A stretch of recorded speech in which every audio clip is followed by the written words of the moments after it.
Hier leidt de bouwtekening van onze boerderij die wij in 1977 gebouwd hebben in ruilverkaveling de Veenpolders. Wij wennen nu bij de rotonde van Heerenveen en kregen in ruilverkaveling de Veenpolders de mogelijkheid om het land bij elkaar te krijgen en naar plaats te bouwen hier in Terband. En dat heeft dus de mogelijkheid doen om op een hele goede en efficiënte manier bij de burgerij naar de toekomst te zetten. Nou, ik vind dit het mooiste plak in het bedrijf, want hier moeten wij het gewoon verzenden. Maar heel belangrijk, hier vind ik de rust om na te denken. En na te denken over wat West is, wat de tijd dus gebracht heeft. En juurde ik van wat er nog komen gaat.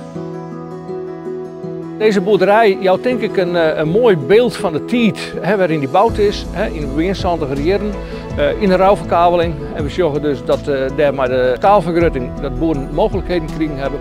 En het typische van deze boerderijen is dat met name de stal een wat leger gebouw is als de hedendaagse lichtbokse stal die gebouwd worden.